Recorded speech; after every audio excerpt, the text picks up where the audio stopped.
Ito, dalawang drug pusher arestado sa Quiapo Police sa Nueva Ecija. Narito ang balita ni Jude Briones. Target on air. Live report. Arestado ng mga operatiba ng Station Drug Enforcement Unit at Intel ng Quiapo Municipal Police Station ang dalawang lalaking tulak ng iligal na droga sa kanilang ikinasang magkasunod na drug buy-bust operation noong Agosto 18, 2025. Unang naaresto ang isang lalaking 34 anyos na residente din ng Quiapo, Nueva Ecija sa barangay Bulala ng naturang bayan matapos itong magbenta ng pinaginalaang shabu sa isang operatiba ng Station Drug Enforcement Unit na nagpanggap na pusher buyer kapalit ng 500 piso. Nakuha mula sa suspek ang drug buy-bust money na ginamit at 2 pang pakete na naglalaman ng pinaginalaang shabu.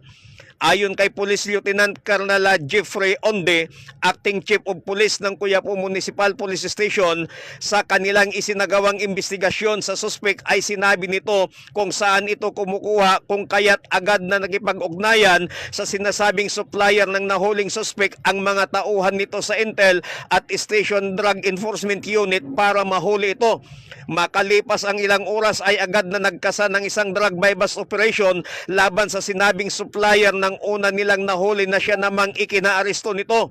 Nakilalang lalaking suspek na 40 anyos na mula pa sa isang barangay sa Panikit, Tarlac matapos itong magbenta ng isang pakete na naglalaman ng pinaginalaang shabu kapalit ng 1,000 piso.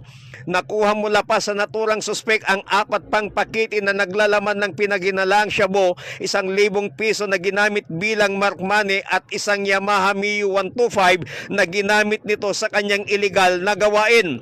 Kapwa aminado ang mga naarestong suspek sa kanilang paggamit at pagbibinta ng ilegal na droga na kapwa na harap sa kasong paglabag sa Republic Act 9165 o mas kilala sa tawag na batas na pinalawak sa mga papanganib na droga ng 2002.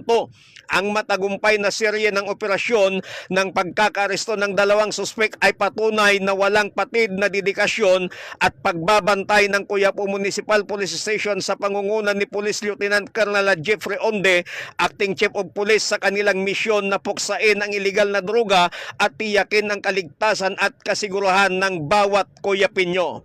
Mula dito sa bayan ng Quiapo, Nueva Ecija, Jude Briones nag-uulat para sa Target on Air sa DZME 1530 ang Radyo TV.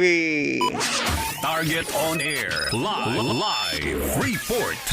Ang balitang ito ay hatid sa inyo ng Clean Fuel, quality fuel for less.